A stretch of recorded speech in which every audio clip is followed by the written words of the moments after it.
Hit TV ప్రేక్షకులందరికీ ఉగాది పండగ శుభాకాంక్షలు. ఈ ఉగాది పండగ మార్పును సూచిస్తుంది. ఈ మార్పు భవిష్యత్తుకు నాంది. మరి విశ్వవసనామ సంవత్సరంలో వృశ్చిక రాశి వాళ్ళ గ్రహస్థితి ఎలా ఉండబోతుంది? వీళ్ళ జాతకంలో ఎలాంటి మార్పులు ఉన్నాయి? వాళ్లకు ఆ జాతకంలో ఏదైనా సమస్యలు ఎదుర్కోబోతున్నారా? ఒకవేళ సమస్యలు ఉంటే ఆ సమస్యలన్నిటికి కూడా పరిష్కారం ఏంటి అని కూడా మనకు చెప్పడానికి మన ముందున్నారు ఆస్ట్రో సైకాలజిస్ట్ నాగనాథ్ గారు ఉన్నారు. మరి నాగనాథ్ గారు ఎలాంటి సూచనలు ఇవ్వబోతున్నారు వృశ్చిక రాశి వాళ్ళకి? మరి వాళ్ళ మార్పులు ఎలా ఉండబోతున్నాయి? ఎలా రాబోతున్నాయి? అన్ని వివరించడానికి సిద్ధంగా ఉన్నారు. అవన్నీ వినిపించడానికి నేను సిద్ధంగా ఉన్నాను. మీ నిర్మల. నాగనాథ్ గారిని సంప్రదించాలంటే స్క్రీన్ పైన కనబడుతున్న నెంబర్కి కాల్ చేసి అపాయింట్మెంట్ తీసుకోగలరు. నమస్తే సార్. ఇప్పుడు ఈ ఉగాది పండగకి మరి విశ్వవసనామ సంవత్సరం సందర్భంగా కూడా వృశ్చిక రాశి వారికి ఏడాది పొడుగుతా కూడా ఎలా ఉండబోతుంది? వాళ్ళలో ఏమన్నా మార్పులు వస్తాయంటారా? అంటే ఆ రాశికి సంబంధించి కూడా మార్పులు వస్తే ఎలాంటి మార్పులు వస్తాయి? వాళ్ళకు మీరు సూచించబోయే సూచనలు సార్. హిట్ టీవీ ప్రేక్షకులందరికీ కూడా విశ్వవసనామ సంవత్సర శుభాకాంక్షలు. ఈ శ్రేయోభిలాషి S V Naganath, astro psychologist. Vishwavasu అంటే పూర్తిగా నమ్మకం కలిగి ఉండడా, కలిగి ఉన్నవాడు అని అర్థం. వృశ్చిక రాశి అన్నారు కాబట్టి వీళ్ళకున్న సమస్య ఏంటి? సంపూర్ణమైనటువంటి ఆత్మవిశ్వాసము ఉన్నట్టు వాళ్ళ ప్రవర్తనలో, మాటల్లో కనిపిస్తుంది తప్ప నిర్ణయాలకు వచ్చినప్పుడు, వాళ్ళు కఠినమైనటువంటి పరిస్థితులు ఎదుర్కోవాల్సి వచ్చినప్పుడు వాళ్ళనే ప్రశ్నించుకునే స్థాయికి వాళ్ళు వెళ్ళిపోతారు. అయితే గోచార ఫల రీత్యా వృశ్చిక రాశి వాళ్ళకి పంచమ భావంలో షడ్గ్రహ కూటమి వస్తుంది. సప్తమ భావంలో వాళ్ళకి ఇప్పుడు ప్రస్తుతం గురుగ్రహము, అష్టమంలో వాళ్ళకి కుజుడు, లాభస్థానంలో వాళ్ళ కేతు ఉంటాడు. ఇది మనకి పండగ రాజు ఉన్నట్టు గ్రహస్థితి. మే 18 నుంచి 22వ తారీఖు వరకు గురుగ్రహము వృషభ రాశి నుంచి మిథునంలోకి, మనకి మీనరాశి నుంచి కుంభరాశిలోకి రాహు సంచారం, కేతువు కన్య నుంచి సింహంలోకి ప్రవేశిస్తాడు. అయితే ఈ కన్యా రాశి వాళ్ళకి పంచమ షడ్గ్రహ కూటమి అనగానే, పంచమ భావం అంటేనే జనరల్గా ఈ వరల్డ్లీ హ్యాపీనెస్ ఉంటారు, అంటే ప్రాపంచిక సుఖ సంతోషాలకు సంబంధించినటువంటి విషయాలు. అట్ ద సేమ్ టైం ఈ మే మాసం నుంచి వాళ్ళకు వచ్చేటువంటిది, వాళ్ళ రాశి రీత్యా చతుర్థ భావంలో రాహు రావడము, అష్టమ భావంలోకి గురువు రావడం. చాలామంది సంకేతాలు ఏం చెప్తున్నారంటే వీళ్ళ వ్యాపారంలో కానీ, స్పెక్యులేషన్స్లో కానీ, లైఫ్ పార్ట్నర్స్తో కానీ, ఇంటర్పర్సనల్ రిలేషన్స్కి సంబంధించి కానీ వీళ్ళకి అన్నీ కూడా ఒడిదుడుకులు వస్తాయి, ఇబ్బందులు ఎదుర్కొంటారు అన్నది అనుకుంటున్నారు. కానీ ఎన్ని ఒడిదుడుకులు వచ్చినా, విపత్కరమైన సిచ్యువేషన్స్ వచ్చినా కానీ వీళ్ళకి, ఈ వృశ్చిక రాశి వాళ్ళలో ఒక బలమైనటువంటి లక్షణం ఏముంటుందంటే వీళ్ళు ఏది కూడా తొందరగా వదిలేయారు మేడం. ప్రయత్నే ఫలింటారు. చూడండి, ఒకవేళ ఈ 12 రాశులలో లేటుగా ఎవరన్నా, ఒక అమ్మాయి నచ్చినా, ఒక అబ్బాయికి అమ్మాయి నచ్చినా, అమ్మాయికి అబ్బాయి నచ్చినా, లేటుగా ఎవరైతే కన్ఫర్మేషన్ ఇస్తారు, yes I'm also loving you, I'm also in love in you, ఈ లేట్ కన్ఫర్మేషన్ ఇచ్చే వాళ్ళలో వృశ్చిక రాశి వాళ్ళు ఉంటారు. అర్థమైందండి? ఎందుకు చెప్తున్నా అంటే, అష్టమ భావంలో గురువు రాగానే మిథున రాశి కావాలి, వీళ్ళకి పెళ్లిళ్ళు పెటాకులు అయిపోతాయి, వీళ్ళకి విడాకులు అయిపోతాయి, లేదా భాగస్వామి దూరం అయిపోతారు, ప్రేమ వ్యవహారాలు దెబ్బతింటాయి అని చెప్తున్నారు. అందులో గురువు ఎవరు? వీళ్ళకి ధన పంచమ స్థానాధిపతి, అంటే ధనస్థానం, కుటుంబ స్థానం, వ్యవహార స్థానము పంచమ భావం, పుత్రపుత్రికా భావం అంటారు దాన్ని. ఈ ప్రాపంచిక సుఖ సంతోషాలకు సంబంధించినవి ఇవన్నీ మీకు డిస్టర్బ్ అయిపోయిన తర్వాత మీ మనసులో మనశ్శాంతి ఏముంటుంది? అవునా కదా, ప్రధాన భూమికి అదే కదా. అయితే వీళ్ళకి పంచమ భావంలోకి శనిగ్రహం, పంచమ శని కూడా ఉంటుంది వీళ్ళకి.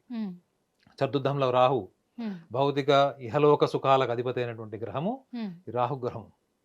So at the same time వీళ్ళకి లాభస్థానంలో వీళ్ళకి కేతు వస్తాడు. సో కాబట్టి వీళ్ళకి విపరీతమైనటువంటి ధన నష్టము అని కూడా చాలా మంది విశ్లేషిస్తున్నారు. వృశ్చిక రాశి వాళ్ళల్లో ఉన్న గొప్ప లక్షణం చెప్పా కదా మేడం, వాళ్ళు దేన్ని కూడా తొందరగా వదిలిపెట్టరు. ప్రయత్నం చేయకుండా ప్రపంచం అంతా ప్రభావితం చేసినా కానీ వాళ్ళు ఎక్కడో అక్కడ వాళ్ళకు ఉన్నటువంటి ఆలోచన కోసమే, ఆలోచనతోనే పనిచేస్తారు వీళ్ళు.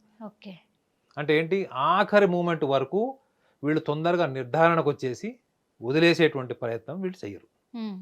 ఇది ఒకటైతే వీళ్ళలో ఒక బలహీనత కూడా మనం మాట్లాడుకోవాలి. ఏంటంటే వీళ్ళు ఎప్పుడు కూడా ఎదుటి వ్యక్తులలోని వ్యతిరేక భావజాలంతో వాళ్ళతోని చర్చలకు కానీ, ఆర్గ్యుమెంట్స్కి కానీ, విమర్శలకు కానీ దిగుతారు. ఇది మీరు శత్రువులతో మనం మీరు అనుకోకూడదు. ఈవెన్ బెస్ట్ ఫ్రెండ్స్తోని, లైఫ్ పార్ట్నర్స్తో కూడా మీరు ఏం మాట్లాడినా దానికి వ్యతిరేకంగా మాట్లాడతారు, లేదా వ్యతిరేక పరమైనటువంటి ప్రశ్నలు వేస్తారు. అందులో వాళ్ళకి అనుభవం ఉన్నా లేకపోయినా. నేను చాలా మంది వృశ్చిక రాశి వాళ్ళని చూశాను కదా, ముఖ్యంగా స్పెక్యులేషన్స్ లో డబ్బులు ఇన్వెస్ట్ చేసేవాళ్ళు. వాళ్ళకి ఇన్ఫర్మేషన్ ఎంత ఎంత ఇన్ఫర్మేషన్ అయితే వాళ్ళు ఈ స్పెక్యులేషన్స్ వాటి మీద ఇంట్రెస్ట్ ఉంటుందో, ఇన్ఫర్మేషన్ ఉంటుందో, అంత స్ట్రాంగ్ డెసిషన్ మేకింగ్ ఎబిలిటీ ఉండదు. వృశ్చిక రాశి వాళ్ళు అంబిషియస్ పీపుల్ అని మీరు అనుకుంటున్నారా? డ్రీమర్స్ అనుకుంటున్నారా? లేకపోతే గ్రీడీ పీపుల్ అనుకుంటున్నారా? గ్రీడ్ అంటే కక్కుర్తి, అంబిషన్ అంటే ఆశయం, డ్రీమర్ అంటే పగటి కలలు కానివాడు. అంటే అంబిషన్ అని అనుకుంటారు. వీళ్ళు అంబిషియస్ కాదు మేడం, వాళ్ళు గ్రీడ్. గ్రీడ్ అంటే తెలుసు కదా, అంటే మనం పండగ రోజు ఈ పదం వాడితే వాళ్ళు ఫీల్ అవుతారేమో, కానీ వాళ్ళకి రెస్ట్లెస్నెస్. వాళ్ళు ఏమి చేసినా మీరు వాళ్ళలో ఒకటి కనిపిస్తుంది madam. They are restless people. 24/7 వాళ్ళు ఎప్పుడు కూడా వాళ్ళు ఆలోచన ద్వారానే పనిచేస్తారు, శరీరం ద్వారానే పనిచేస్తారు. అంటే అంత హైపర్ యాక్టివ్ బాడీ మైండ్ ఉంటుంది వీళ్ళు. దీనివల్ల ఏమైపోతారంటే వాళ్ళు ఆ క్షణంలో వాళ్ళకి ఏమి కరెక్ట్ అనిపిస్తే అలాంటి నిర్ణయాలు తీసుకునే వాళ్ళు 90% మంది ఉంటారు. ఓకే. వీళ్ళు మాట్లాడే దాంట్లో, వీళ్ళు ఇచ్చే ఇన్ఫర్మేషన్లో ప్రణాళిక అది మనకు అనిపిస్తుంది, అది చాలా తెలివి వాళ్ళు అనిపిస్తుంది. కానీ వీళ్ళ నిర్ణయాలన్నీ కూడా వాళ్ళకు ఉన్నటువంటి వ్యక్తిత్వం నుంచి, తొందరపాటు ఆలోచనలు, లేదా ఇన్స్టింక్టివ్ అంటారు. ఇన్స్టింక్టివ్ అంటే ఆ ఒక్క క్షణంలో మీ బ్రెయిన్ నుంచి బాడీకి సిగ్నల్ రాకుండా మీరు తీసుకునే నిర్ణయం. మీరు ఇప్పుడు వేసుకునే డ్రెస్ దగ్గర నుంచి ప్రతిదీ కూడా మీ ఆలోచన నుంచి, మీ బుద్ధి నుంచి వచ్చింది. కానీ మీ బ్రెయిన్ నుంచి బాడీకి సిగ్నల్ రాకుండా కూడా మనం కొన్ని నిర్ణయాలు తీసుకుంటాం. They are very instinctive. దీనివల్లనే నేను చెప్తున్నది చూడండి, అందరు ఇంటర్ప్రిటేషన్ ఏం చేస్తున్నారు, ఈ నెగిటివ్ పాయింట్స్ అని చెప్తున్నారు. ఈ నెగిటివ్ పాయింట్స్ వెనుక కారణం ఏంటి? వాళ్ళ మనోభావాలు ఏంటి, వాళ్ళ వ్యక్తిత్వం ఏంటి? మరి వాళ్ళు కూడా కోరుకోరు, అరే ఇటువంటి ఆవేశపూరిత నిర్ణయం తీసుకున్నాను, క్షణిక ఆవేశాలు తీసుకున్నాను, నాకు అందరు చెప్తారు. కానీ కంట్రోల్ చేసుకోలేకపోతున్నారు సార్, ఏం చేయాలంటారు? అంటే ఇది పరిస్థితుల ప్రభావం అంటారా, లేదా గ్రహాల ప్రభావం? వాళ్ళ జన్మతా వచ్చినట్టు గుణం. అయితే ఇది జన్మతా వచ్చింది కదా, మరి ఆఖరి రోజుల వరకు ఉంటుందని కూడా చాలా మంది అంటారు. కానీ అది కేవలం చర్చల్లో మాత్రమే మనకు వస్తుంది తప్ప, పుట్టుకతో వచ్చేటువంటి లక్షణాలు ఎన్నో కూడా మన పెంపకంలో మారిపోతాయి, పరిస్థితులుగా మారుతాయి. మన లైఫ్లో సక్సెస్ ఎందుకు ఇంపార్టెంట్ అని చెప్తారండి? సక్సెస్ వల్ల మనిషికి ఒక ఆశావాదము, ఒక పాజిటివ్ అవుట్లుక్ ఉంటుంది. అది లేని వాళ్ళకి ఎప్పుడు ఉంటుంది? వేరే వాళ్ళని విమర్శించడము, వేరే వాళ్ళని దూషించడము, లేదా ఊరికి అనవసరంగా నోరు బారేసుకోవడం, ఇవన్నీ ఎవరు ఉంటాయి? లైఫ్లో సక్సెస్ అంటే తెలియని వాడు, ఆ సక్సెస్ని హ్యాపీనెస్కి కన్వర్ట్ చేసుకోలేని వాళ్ళు. కానీ వీళ్ళు వృశ్చిక రాశి వాళ్ళకి డిఫాల్ట్, వీళ్ళకి ఫైనాన్షియల్ మేనేజ్మెంట్ బ్రెయిన్ ఉంటుంది మేడం. వీళ్ళకి చిన్నప్పటి నుంచి కూడా ఫైనాన్షియల్ మ్యాటర్స్లో, ఇన్వెస్ట్మెంట్స్లో, క్యాలిక్యులేషన్స్లో వీళ్ళు చాలా చాలా అంటే వెరీ ఇన్ఫర్మేటివ్ ఉంటారు. ఏది కూడా క్షణికావేశంలో చేయరు, చేసి అంత ఇన్ఫర్మేషన్ ఉంటుంది. కానీ ఈ లక్షణం ఉంది చూడండి, లైఫ్లో తొందరగా రిచ్ అయిపోవాలి, ఫైనాన్షియల్ పొజిషన్ ఇంప్రూవ్ చేసుకోవాలి, ఒక లగ్జరీ లైఫ్ అంటే వాళ్ళకి ఎక్కువగా ఎదుటి వాళ్ళకి చూపించుకునే లక్షణం ఉంటుంది madam. They wanted to show people what they have. అది కూడా ఎలా అంటే, మీరు ఒక చిన్న పిల్లవాడు సైకిల్ కొనుక్కున్నాడు అనుకోండి, వాడు ఆ సైకిల్ తొక్కినా తొక్కకపోయినా అందరు చూశారనుకోండి, ఆ తర్వాత అది తీసుకుపోయి ఇంట్లో పెట్టి రోజు దుమ్ము కూడా తోడవాడు. ఎందుకు? వాడు టార్గెట్ ఏంటి? అందరు చూడాలి. సో వీళ్ళకి కొంచెం కనిపించని స్థాయిలో వీళ్ళకి ఆ షో ఆఫ్ నేచర్ ఉంటుంది.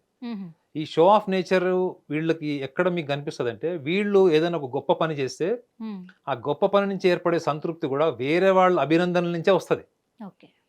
వాడు మీరు మంచి డ్రెస్ వేసుకున్నారని మీకు తెలుసు, మీకు సూట్ అయిందా లేదా మీకు తెలుసు. That is more contentment related, satisfaction related. కానీ వీళ్ళు అప్రిసియేషన్కి ఎక్కువ ఇంపార్టెన్స్ ఇస్తారు.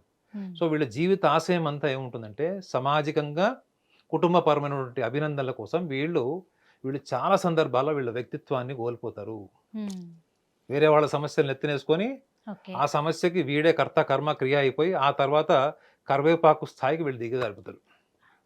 చూడండి ఇన్ని రకాల వైఫల్యాలు వీళ్ళకి. ఓవరాల్గా ఈ సంవత్సరం మొత్తం మీరు చూసుకున్న గ్రహస్థితిలో వచ్చిన మార్పులు కూడా చెప్పాను. వీటిలో ముఖ్యంగా ఫైనాన్షియల్ మ్యాటర్స్లో ఒకటి, ఫ్యామిలీ మ్యాటర్స్లో, ఈ రెండిట్లో మనం వీళ్ళకి బలమైన సూచన ఏంటంటే, ఫైనాన్షియల్ మ్యాటర్స్లో వీళ్ళ ఇన్వెస్ట్మెంట్స్ మాత్రం తప్పకుండా మే జూన్ ఇది వాళ్ళకి మోస్ట్ డిఫికల్ట్ టైం.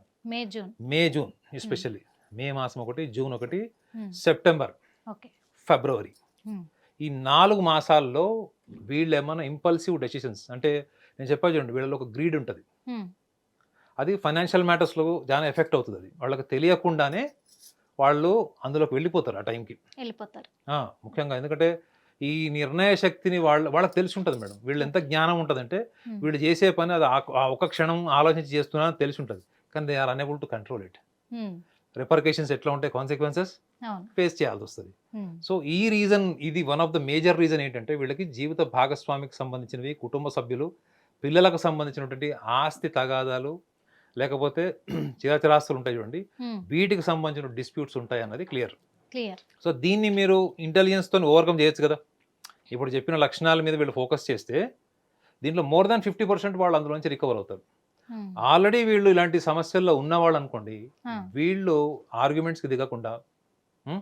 లేకపోతే వీళ్ళకు జనరల్గా గ్రూపిజం చేసేస్తారు తొందరగా. ఉమ్, అవి చెయ్యకుండా పరిష్కారాన్ని సూటిగా, ఎందుకంటే వీళ్ళతో మీరు మాట్లాడారనుకోండి ఇచ్చా క్లారిటీ వస్తుంది. అంటే ఎలాంటి పరిష్కారాలు? మీరు వీళ్ళతో మాట్లాడారనుకోండి మేడం, ఆ, మీరు ఊహించుకునేదేమో వీళ్ళు చేసే ప్రవర్తనని బట్టి, ఉమ్, వీళ్ళ ఆలోచనని బట్టి మీరు ఊహించుకుంటారు వీడు ఇట్లాంటి వాళ్ళు, లేకపోతే ఏమి ఇట్లాంటిది అనుకుంటారు. ఓకే. కానీ వీళ్ళతో మీరు మాట్లాడగానే మీ అభిప్రాయం మారుతుంది. విచిత్రం. ఉమ్, అరే మనం ఒకటి అనుకున్నామే, ఓకే. అంత నెగిటివ్గా లేరు వీళ్ళు, ఓకే. అంత వైబ్రెంట్గా కూడా లేరు వీళ్ళు. అంటే వీళ్ళ దగ్గర ఎక్కడో ఒక సాఫ్ట్ ఇంటలెక్చువల్ ఉంది. సొల్యూషన్ ఉంది. ఇదే వీళ్ళు, ఇది ఆయుధం వీళ్ళకి. ఉమ్, పార్ట్నర్స్తో కానీ, లైఫ్ పార్ట్నర్స్తో కానీ, ప్రేమికులతో కానీ వీళ్ళకి ఏమన్నా వైషమ్యాలు ఏమైనా ఉన్నాయి, డిఫరెన్సెస్ ఏమైనా ఉన్నాయి, కాన్ఫ్లిక్ట్స్ ఉన్నాయంటే ఆన్ టేబుల్ ఉమ్, కూర్చొని క్లియర్గా మాట్లాడుకుంటే ఉమ్, వీళ్ళకి కుటుంబ పంచమ భావం అంటే ఈ కుటుంబానికి సంబంధించినవి, కుటుంబ సభ్యులకు సంబంధించినవి, జీవిత భాగస్వామికి సంబంధించినవి, ఆస్తి తగాదాలు లాంటివి ఓవర్ నైట్ క్లియర్ అయిపోతాయి. Overnight. Overnight. ఉమ్, ఇది వీళ్ళు చేయడానికి వీళ్ళు కొంచెం వీళ్ళకు ఉన్నటువంటి మొహమాటము, ఇంట్రోవర్ట్ నేచర్ వల్ల వీళ్ళు ఇనిషియేట్ చేయరు.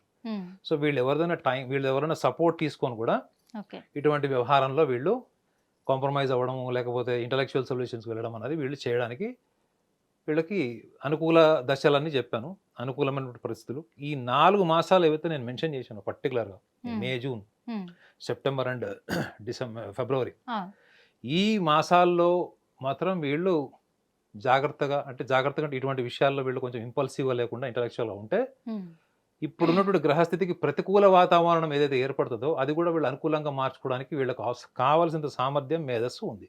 ఉంది. ఆ 2 నెలలు కొంచెం జాగ్రత్తగా ఉంది. 4 నెలలు. 4 నెలలు సార్. Yeah. 4 నెలలు కాకపోతే జాగ్రత్తగా ఏంటంటే ఒక సగటు మనిషి ఏమంటాడంటే నాకు రాత్రి ఎక్కడి నుంచి వస్తుంది సార్ అంత తెలివితేటలు, అవన్నీ ఆల్రెడీ అలవాటు అయిపోయారు. కోర్టు చుట్టూ తిరిగే వాళ్ళు, ఆస్తి తగాదాలు, అప్పులు చేసిన వాళ్ళు, ఇంట్రెస్ట్లు కట్టుకునే వాళ్ళు, రాత్రి వాళ్ళకి సొల్యూషన్ రాదు కదా. మరి వాళ్ళు కోరుకునేది ఏంటి? ఒక సగటు మనిషి తాను కావాల్సింది కోరుకుంటాడు. అవును, ఖచ్చితంగా. సో దాన్ని సాధించడం కోసం నేను ఎలాంటి నియమాలు పాటించాలి, ఏంటి, నాకు ఎలాంటి సంకల్పం సూచించే వాళ్ళు కావాలి అని కోరుకుంటారు. తప్పకుండా కోరుకుంటాడు. అందుకే మరి అలాంటి సూచనలు మీరు ఇస్తే బాగుంటుంది. తప్పకుండా. సార్. హిట్ టీవీ ప్రేక్షకులందరికీ కూడా, ముఖ్యంగా వృశ్చిక రాశి వాళ్ళందరూ గమనించాలి ఏంటంటే, ఉమ్, వృశ్చిక రాశి వాళ్ళందరి మీద కూడా చాలా మందికి మీరు పుస్తకాల్లో కూడా చూడండి, వృశ్చిక రాశి వాళ్ళ మీద 2 లక్షణాలు రాసి ఉంటాయి. ఒకటి, వీళ్ళు ఏ వ్యక్తులైనా బాగా కలిసిపోయి వాళ్ళతో మంచి రిలేషన్స్ మెయింటైన్ చేస్తూ చాలా లాంగ్ రిలేషన్స్ మెయింటైన్ చేస్తారు, గొడవలు లేకుండా ఉంటారని రాసి ఉంటుంది. ఇది పాజిటివ్ సైడ్. నెగిటివ్ సైడ్ ఏమవుతుందంటే వీళ్ళు స్నేహితుల మీద కూడా రివెంజ్ తీసుకోవడానికి వెనక్కి వెళ్ళరు. ఓకే. అంటే బెస్ట్ ఫ్రెండ్స్ దగ్గర కూడా వీళ్ళు రివెంజ్ తీసుకుంటారు. ఈ రివెంజ్ తీసుకునే ప్రాసెస్లో వీళ్ళు ఎథిక్స్ మెయింటైన్ చేయాలని చెప్తారు.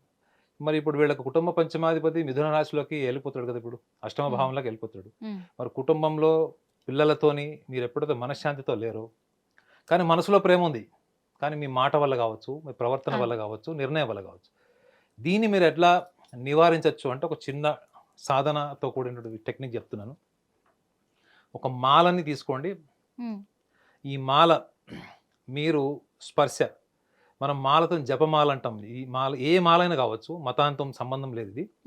ఈ మాల మీద మీరు ఏకాగ్రతతోని మీ చూపుడు వేలు, మీకు ఉన్నటువంటి ఈ మనకి థంబ్ అండ్ ఇండెక్స్ ఫింగర్, ఈ రెండిటి ద్వారా మనం స్పర్శ చేస్తున్నప్పుడు దీన్ని మీరు నెంబర్ ఆఫ్ బీట్స్ కౌంట్ చేయండి. ఈ నెంబర్ ఆఫ్ బీట్స్ మీరు కౌంట్ చేసేటప్పుడు ఎట్ ద సేమ్ టైం మీ యొక్క శ్వాస మీద కూడా మీరు దృష్టి పెట్టండి. అంటే ఒకటి, మీరు శ్వాస మీద దృష్టి పెట్టు ఈ బీట్స్ని కౌంట్ చేసేటప్పుడు, ఈ స్పర్శని మీరు అనుభూతి పొందాలి. ఒకటి ఇండెక్స్ ఫింగర్, మీ థంబ్ రెండు దానికి కనెక్ట్ అయి ఉంటాయి కాబట్టి ఈ స్పర్శ, ఈ నెంబర్ ఆఫ్ బీట్స్ కౌంట్ చేయడము, ఈ శ్వాస మీదకి మీ ఏకాగ్రతను తీసుకురావాలి. మొట్టమొదటి మీరు స్పర్శ, నెక్స్ట్ మీ బ్రీతింగ్ మీద మీరు కాన్సన్ట్రేషన్ తీసుకురావాలి. ఇప్పుడు నేను మీ వ్యక్తిత్వంలో ఉన్నటువంటి లక్షణాలు ఏవైతే చెప్పానో దాన్ని మీరు మెమరైజ్ చేసుకోండి, రీకలెక్ట్ చేసుకోండి. నాలో ఈ లక్షణాలు ఉన్నాయా లేదా, ఉంటే నేను దాన్ని ఏ రకంగా అధిగమించాలి, ఈ బలహీనతలు నన్ను ఎంత ప్రభావితం చేస్తున్నాయి, ఈ బలహీనతల్ని ప్రభావితం చేయకుండా నేను ఏం చేయగలగాలి అన్న దాన్ని గనుక మీరు మూడిటిని గనుక అనుభూతి ద్వారా ఆలోచన ద్వారా మీ బుద్ధి ద్వారా కనుక కనెక్ట్ అయితే ఎప్పుడైతే మీరు మీ నిర్ణయాల వల్ల మీ ఆవేశపూరితమైన ఆలోచనల వల్ల మీరు ఎప్పుడైతే నెక్స్ట్ టైం మళ్ళీ అదే తప్పు చేయడము అలాంటి ఇంపల్సివ్ డెసిషన్స్ మీరు తీసుకోవాల్సిన సందర్భం వచ్చినప్పుడు మిమ్మల్ని గైడ్ చేసేది ఏంటి మేడం?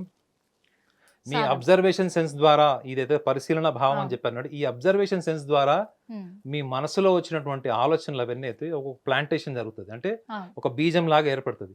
అదే తప్పుడు నిర్ణయాలు ఆలోచనలు లేదా అటువంటి బుద్ధి మీకు ఏదైతే వైఫల్యాలకు కారణమవుతుందో మీ ఫెయిల్యూర్స్కి కారణమవుతుందో అది నివారిస్తుంది మేడం. గుర్తుపెట్టుకోండి, ఏదైతే మీరు సాధన ద్వారా ఈ అబ్జర్వేషన్ సెన్స్ ద్వారా అయితే మీరు ఆబ్జెక్టివ్ వరల్డ్ అంటే భౌతిక సుఖ సంతోషాలకు సంబంధించిన విషయాలు ఏవవుతున్నాయో వాటిని మీ భావోద్వేగాలని మధ్యలో మీరు ఎప్పుడైతే ఒక యుద్ధం జరుగుతున్నప్పుడు ఈ అబ్జర్వేషన్ సెన్స్ మీకు ఒక వారధి లాగా ఉంటుంది. ఎప్పుడైతే మీరు ఈ స్పేస్ క్రియేట్ చేస్తారో ఆబ్జెక్టివ్ వరల్డ్కి మీ భావోద్వేగాలు అంటే మీ ఎమోషన్స్కి మధ్యలో మీరు ఒక స్పేస్ క్రియేట్ చేస్తారో అదే మీ డివైన్ స్ట్రెంగ్త్. ఈ అబ్జర్వేషన్ సెన్స్ ని సబ్స్టాన్స్ అంటారు, సబ్స్టాన్స్ టు ద సోల్ అంటే ఆత్మక ఆహారం లాంటిది అని చెప్తారు. ఇదే ఆధ్యాత్మిక జీవితానికి కూడా మార్గం కూడా ఇదే. ఎప్పుడైతే మీరు దీని మీద 15 నిమిషాలు మీరు కనుక ఏకాగ్రతతో మీరు కనుక ప్రాక్టీస్ చేస్తారో మీ బుద్ధిని ఆలోచనని మీకున్నటువంటి శ్వాసక్రియని ఇక్కడ ఏదైతే మీరు ఇండెక్స్ ఫింగర్ ద్వారా మీరు ఏదైతే థంబ్ ద్వారా మీరు ఏదైతే ఎక్స్పీరియన్స్ చేస్తున్నారో మీ బొటన్ వేలు మీ చూపుడు వేలు ద్వారా ఏదైతే స్పర్శని ఈ బీట్స్ని మీరు కౌంట్ చేస్తారో ఈ మూడు కనుక ఏకకాలంలో 15 నిమిషాలు కనుక మీరు ఏకాగ్రతతో చేస్తే అదే ఏకాగ్రత మీకు సంకల్ప బలానికి అది ఒక ఎనర్జీ కింద తయారవుతుంది. ఆటోమేటిక్గా మీరు అనుకున్నది పాజిటివ్గా ముందుకు వెళ్తుంది. పాజిటివ్గా ఎందుకు వెళ్తుంది, నెగిటివ్గా వెళ్తుంది అనుకోవచ్చు కదా మేడం. పాజిటివ్గా ఎందుకు వెళ్తుంది అంటే మీ పర్సనాలిటీ ఏంటో మీరు రీకలెక్ట్ చేసుకుంటున్నారు కదా, మీ వ్యక్తిత్వాన్ని కూడా మీరు మర్చిపోవట్లేదు. మీరు మేడం ప్రపంచంలో ఏ కేంద్రానికన్నా వెళ్ళి చూడండి, ఆధ్యాత్మిక కేంద్రం వెళ్ళండి, ఎక్కడన్నా గురువుల దగ్గరకైనా వెళ్ళండి, మీ వ్యక్తిత్వానికి సంబంధించిన విషయాలు పక్కన పెట్టి మిగతావన్నీ ఎందుకు మాట్లాడతారు చెప్పండి? ఇప్పుడు ప్రపంచాన్ని శాసిస్తున్నటువంటి ఆధ్యాత్మిక గురువులందరూ వాళ్ళ వ్యక్తిత్వం జోలికి ఎందుకు రారు? వాళ్ళు రారు, ఎందుకంటే వ్యక్తిత్వం గొప్పది కాదు మేడం. వ్యక్తిత్వం జోలికి వస్తే వాళ్ళు షటర్ బంద్ అయిపోద్ది. ఓకే మేడం, ఇప్పుడు మీరు ఏదో సమస్యతో వెళ్ళారు, అవును, గురువు గారు అంటే సరే రండమ్మా ఆ కేంద్రంలో చేరండి, మా శిష్య బృందంతో చేరని అని చెప్తారు. మీరు ఆ శిష్య బృందంతో చేరుతారు, డబ్బులు కడతారు, ఆ సాధన ఒక 11 రోజుల నుంచి 15 రోజులు ఉంటుంది, ఆ ప్రక్రియ నుంచి బయటకు వస్తారు. మీ ఆలోచన మారిందా? మీరు తీసుకున్న నిర్ణయాలు మారినాయా? మీ బలహీనతలు మారాయా, మెరుగుపడ్డాయా? అక్కడ ఎవరు చర్చిస్తారా? ఎవరు చర్చించడు. ఎందుకు చర్చించారు అంటే ఎప్పుడైతే ఒక వ్యక్తిగతంగా ఎదగడం అన్నది కనుక జరిగితే వాళ్ళు ఇంకొకళ్ళ మీద ఎందుకు ఆధారపడతారు మేడం? వాళ్ళకి ఇంకా కేంద్రాలు ఎందుకు చెప్పండి? సో కాబట్టి నా సలహాలో మీకు ఒక్క పైసా ఖర్చు లేదు. నిజం ఏమండి? నిజం సార్, ఒక్క పైసా ఖర్చు లేదు. నేను 100% నేను చెప్పగలను, నేను ఖచ్చితంగా చెప్పగలను. ఎందుకంటే ఈ సంకల్పంలో మనం ఉండడానికి కూడా ఒక టైం అంటూ ఏం లేదు. ఈ టైంలోనే చెయ్యాలి, ఆ టైంలోనే చెయ్యాలి అని చెప్పేసి కూడా దీనికి లిమిట్స్ లేవు. మనం బ్రెయిన్ ఎప్పుడైతే ప్రశాంతంగా ఉంటుందో, మన మనసు మన లగ్నంలో ఉంటుందో అప్పుడు కూర్చొని ఈ సంకల్పాన్ని మనము చేస్తేనంటే పైసా ఖర్చు లేదు, పరిష్కారం కేవలం మీ శ్రద్ధ ఎంత ఉంది, పరిష్కార దిశగా మీ శ్రద్ధ ఎంత ఉంది, అంతే. పాజిటివ్ గా మీ సంకల్ప బలం ఎంత ఉంది, మీ సంకల్ప బలం ఎక్కడైతే బ్లాక్ అయిపోయింది, నిర్బంధించబడిందో అక్కడి నుంచి ఈ అబ్జర్వేషన్ సెన్స్ మీకు ఒక యాక్సలరేషన్ క్రియేట్ చేస్తుంది, ముందుకు దోస్తుంది. సో ఈ చిన్న ప్రయత్నం చేయండి, మీ అందరి జీవితంలో మంచి మార్పులు వస్తే మార్పులు రావాలని కూడా నేను కోరుకుంటున్నాను. ధన్యవాదాలు సార్. ఎందుకు చెప్తున్నానంటే కూడా చాలా మంది కూడా ఉన్నారు సార్, ఈ పూజ చేయండి మంచి జరుగుతుంది, ఆ పూజ చేయండి మంచి జరుగుతుంది అంటే వీళ్ళకి ఈ సమస్యల వల్ల సతమతం అవుతున్న వాళ్ళు ఏం చేయాలో అర్థం కానీ ఆ టైంలో ఎవరు ఏది చెప్పినా నమ్మేసి ఇది చేస్తే నాకు బాగవుతుందేమో, అది చేస్తే నాకు బాగవుతుందేమో, నిజమేనేమో వాళ్ళు చెప్పింది అని చెప్పేసి ఆలోచించకుండా ఎంత అంటే అంత డబ్బులు ఖర్చు పెట్టడానికి సిద్ధపడుతున్నారు. అంటే ఆ మైండ్ సెన్స్ అనేది అలా నెగిటివ్గా వైబ్రేట్ అవ్వడం వల్ల. కానీ ఇప్పుడు మీరు చెప్పింది ఏంటంటే మనసు ప్రశాంతంగా పెట్టుకోండి, మైండ్ని రిలాక్స్గా పెట్టుకోండి, పైసా ఖర్చు లేకుండా సంకల్పాన్ని సిద్ధం చేసుకోండి అని చెప్తున్నారు. దీనివల్ల నిజంగా చాలా ప్రయోజనాలు ఉన్నాయి. కాబట్టి ఇలాంటి ప్రయోజనాలని మా హిట్ టీవీ ప్రేక్షకులకి అలాగే ఈ రాశుల వల్ల ఎవరెవరికైతే ప్రాబ్లమ్స్ అంటే సమస్యలు వస్తున్నాయో వాళ్ళందరికీ ఇస్తున్న సూచనలు అయితే చాలా చక్కగా ఉన్నాయి సార్. ధన్యవాదాలు. నాగనాథ్ గారిని సంప్రదించాలంటే స్క్రీన్ పైన కనబడుతున్న నెంబర్కి కాల్ చేసి అపాయింట్మెంట్ తీసుకోగలరు. హిట్ టీవీ యాప్, ఇందులో short news, live news, entertainment shows, movies, digital magazines తో పాటు మీ జిల్లా వార్తలను కూడా ఫ్రీగా చూడొచ్చు. అంతేకాదు కేజీ నుంచి పీజీ వరకు విద్యార్థులకు స్కాలర్షిప్ కూడా అందిస్తున్నాం. ప్రతి వారం 10 మందికి లక్కీ డ్రా ద్వారా ఒక్కొక్కరికి 10,000 రూపాయలు అందిస్తున్నాం.